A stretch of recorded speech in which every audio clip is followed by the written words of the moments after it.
Coming to paperback and e-readers this April, ISIS, the main event. It's carnage inside of a steel cage as the goddess next door steps in the squared circle against the beast from the falls in this all-new ISIS series adventure. Get ISIS, the main event, this April. This Monday, Harvey Weinstein, the embattled Hollywood producer who was alleged to have participated in numerous acts of sexual harassment, numerous acts of alleged sexual assault, and numerous alleged acts of sexual violence, was convicted in a New York courtroom of a third-degree rape and a sexual assault charge. And while the third-degree rape has anywhere from a fine to 4 years in prison, the sexual assault charge has possibly 25 years in prison, and many in the feminist movement and the MeToo movement are talking about how this is some sort of victory. When I take a critical examination of it, I can see the fix being in as related to Harvey Weinstein. Now, in order to understand this whole Harvey Weinstein situation, you have to understand that the game is chess, not checkers. And chess players are usually 7 or 8 steps ahead of their opponents, and that's how they receive the checkmate and take the victory. And what Harvey Weinstein is doing is giving many of these feminists and the Me Too movement a symbolic victory to make it appear like they have won in the short term, but in the long term, he is planning a way to get his conviction overturned and possibly do something about re-establishing some sort of legal precedent that overturns trust and belief. Now, your Harvey Weinstein is playing this chess game, and again, he is, with this conviction, giving these feminists and these women in the Me Too movement that symbolic victory that makes them feel good, makes them feel like they've accomplished something, but will not really do anything of substance in the long term. Because what's going to happen with this Harvey Weinstein conviction is your Harvey Weinstein will probably either get a light sentence or he will wind up getting a short sentence, which will probably be overturned on the appeal. Because when you take a critical examination of the evidence in this case, just like the case of Bill Cosby, the evidence in the case is extremely weak, because the evidence in the case is primarily based on the standard of trust and belief, which was established in the Cosby case in Philadelphia, which is mostly rumors, hearsay, and no hard factual evidence. And this is something that can easily be overturned in a court of law. And this is something that many in the Me Too movement aren't really thinking about as related to the Weinstein case, because many are caught up in their feelings about trying to take down your Harvey Weinstein, and the only reason why they want to take down your Harvey Weinstein is to take the focus off the Me Too movement's alleged racism, which is clear to many in the black community, because when they look at all of the perpetrators being taken to trial, such as Bill Cosby, R. Kelly, and Cuba Gooding Jr., they notice that most of the faces that were being placed in front of a judge to deal with these allegations of sexual harassment, sexual assault, and sexual violence are primarily black men. However, oftentimes these white males are known for participating in far more heinous crimes, such as your Harvey Weinstein has been alleged to have participated in, your Les Moonves has been alleged to participate in, and your Roger Ailes has alleged to have been participating in, and many others. These white males are never taken to trial, and many people are saying, hey, what about Harvey Weinstein? What about Les Moonves? And this outcry led to them having to make your Harvey Weinstein a sacrificial lamb in order to make things appear to be fair. But the fix is in as related to Harvey Weinstein, because if we look at your Harvey Weinstein, just as he received his conviction, what happened was he was not remanded over to custody and sent to Rikers Island to be in a cell with the rest of those wild savages at Rikers Island, like Bill Cosby was remanded over to custody, even though Bill Cosby was 82 years old and legally blind. Your Bill Cosby was remanded over to custody like any other common citizen, and he was sent there until his prison cell was ready for him to serve the 3 to 10 year sentence that judge gave him when they railroaded him in that farce of a trial. No, your Harvey Weinstein, in his farce of a trial, pretended to have some sort of heart attack and then was sent to Bellevue Hospital, where he'll probably remain until his sentencing on March 11th, and may even possibly still be there even after that, because what your Harvey Weinstein will probably get that Bill Cosby won't get is the ability to get bail, and he also will probably get the ability to file his appeal, and he will also get his appeal acknowledged and listened to, because many in New York's political circles, they depend on Harvey Weinstein for funding their campaigns, like your Cy Vance and many others who have received donations from your Harvey Weinstein, and they do not want to alienate one of the biggest funders who gets them elected, because in order to get elected, these politicians like Cy Vance need guys like Harvey Weinstein, and they need the money from guys like them to get reelected. So with Harvey Weinstein, again, this whole conviction is basically another farce, and the whole thing is it's meant to give these white feminists a symbolic victory to make it look like they have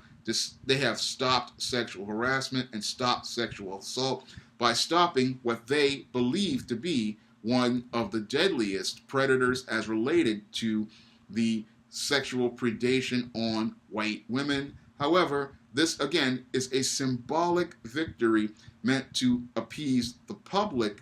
that group of feminists who are a part of the so-called silence breakers, who have separated themselves from the MeToo movement. And it's very interesting how all of those white feminists who are so-called silence breakers have not been around ever since this trial went to jury. Now, in contrast, if we look at the Bill Cosby trial, people like your Rose McGowan and many of these other feminists, they were practically out there every day demanding that Bill Cosby be put in prison and be given a lengthy prison sentence. However, these same white feminists have practically disappeared off the face of the earth, even in the face of Harvey Weinstein being convicted. And some of them, of these feminists, like Oprah Winfrey and Gayle King, who, again, they had a lot of mouth about Kobe Bryant's alleged,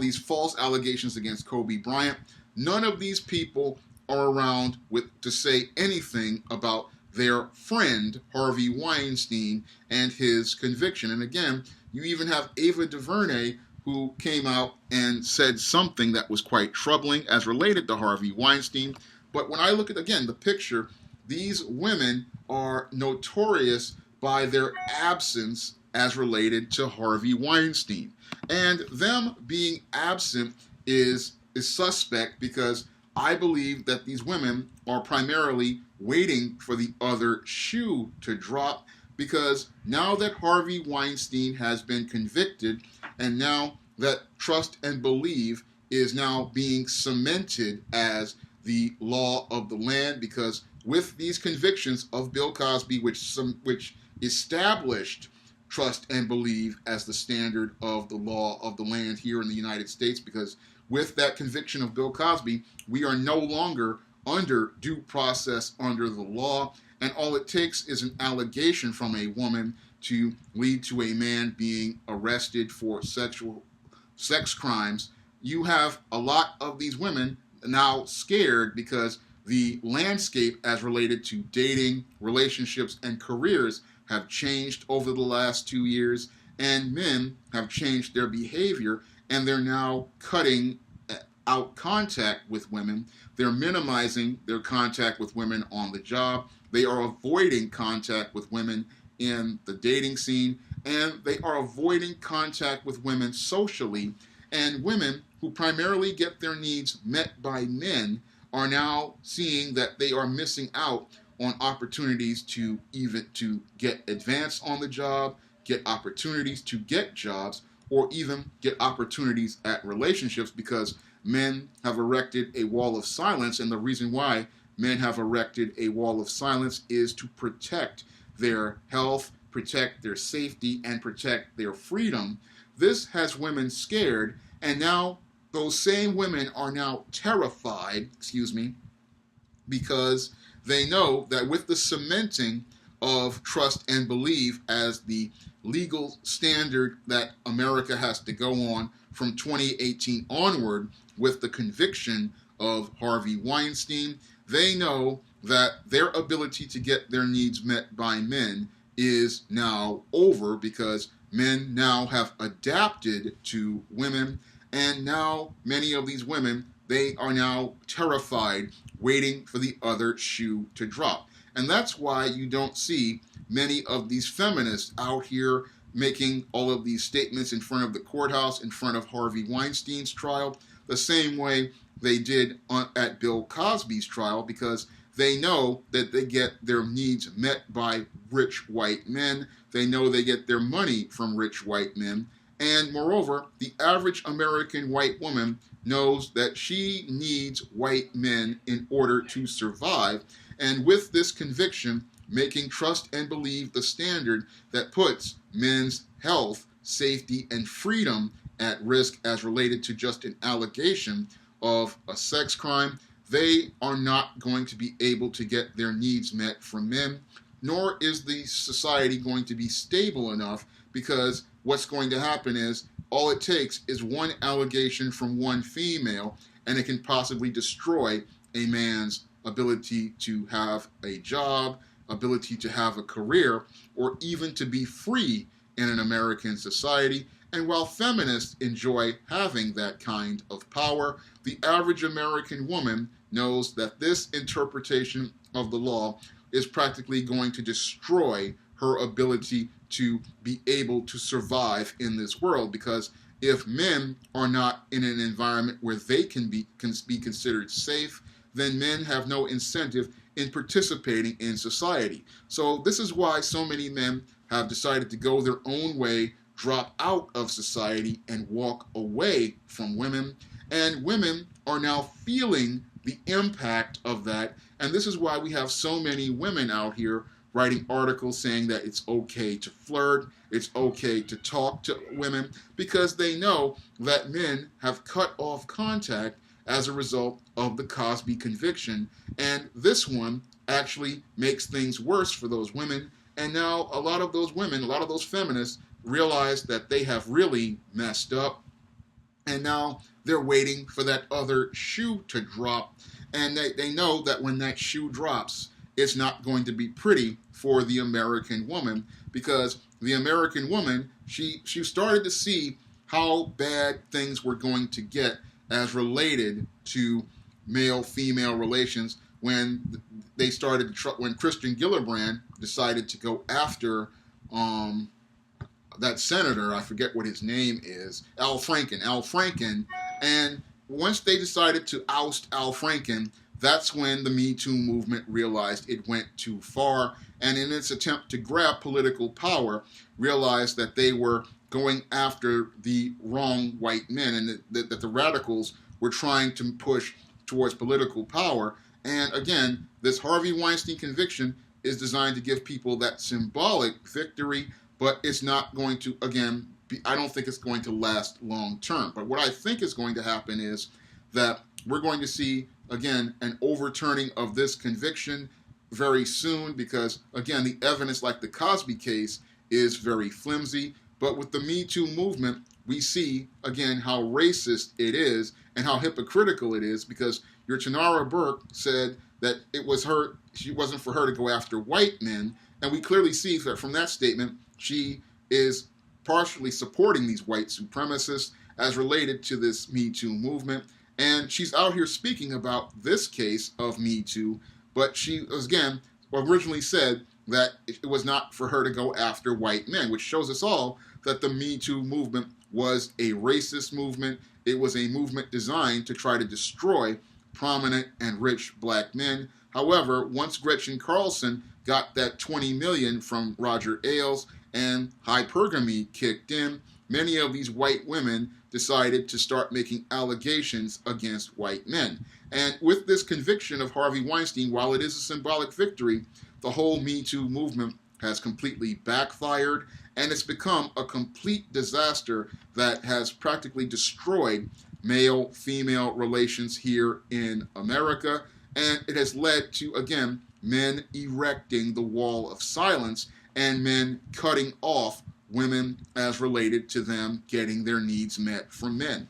So men have cut off all contact from women. Women are feeling the impact of this. And again, the Weinstein conviction, yes, it's a symbolic victory for these feminists and women in the Me Too movement, but it is a nail in the coffin as related to male-female relations here in America overall. Because with this conviction, trust and believe is the new standard and established standard as the law of the land. It is cemented as the standard of the law of the land, and it overrides due process under the law, which was guaranteed to American men with the Sixth Amendment of the United States Constitution. Because that's what Brett Kavanaugh was so upset about as related to these allegations of Christine Blasey Ford, because as a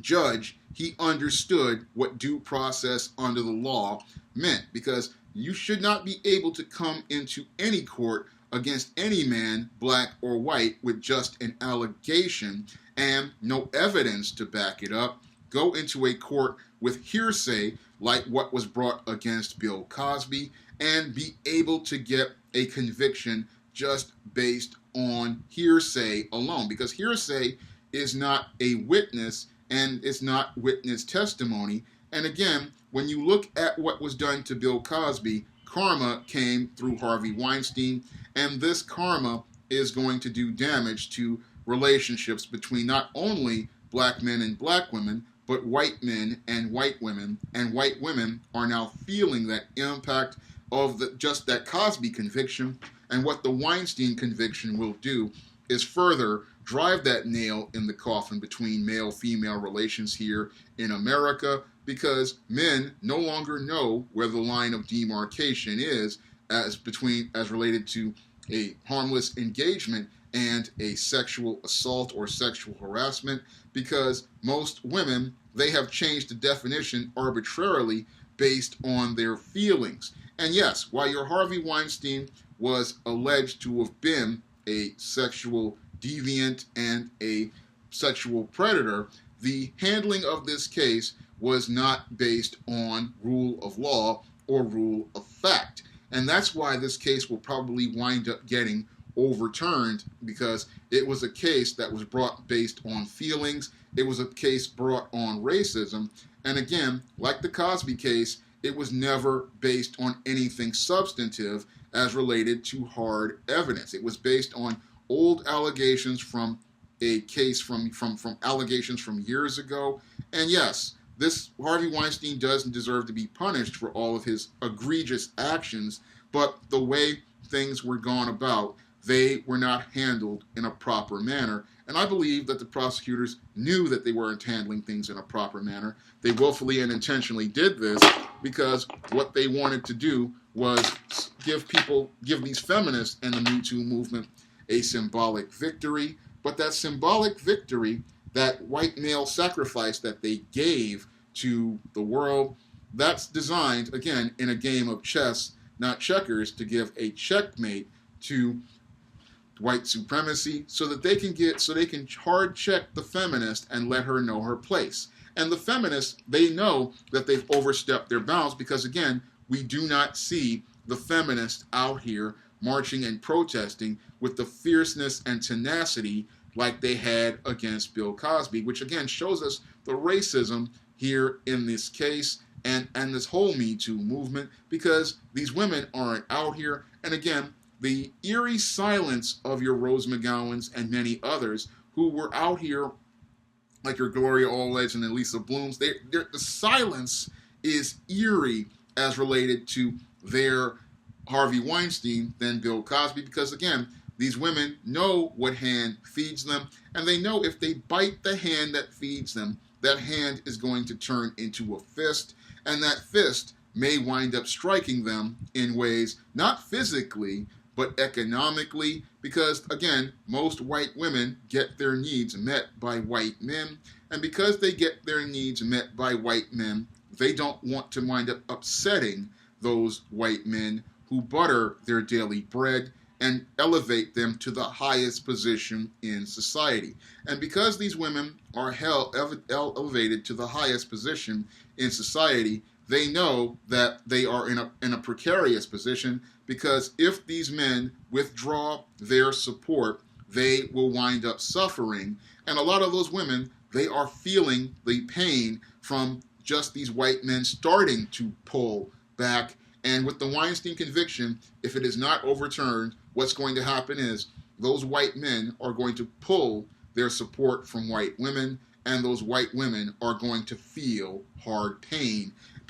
like they've never experienced before, because the white woman who has been elevated to the highest position in society will be put in the same position that a black woman is in right now, and that's something most white women don't want to be in. And that's why you see all of these feminists scrambling to get out of the way of this Harvey Weinstein trial, because they know that if this conviction is not just a symbolic conviction, they know that if they make this the standard, the law of the land, what's going to happen is that white man who has supported them all of these years, what he's going to do is pull his support, because if he can't have power over society, he's going to take her power by taking his resources. And once he takes his resources, these feminists will fall hard.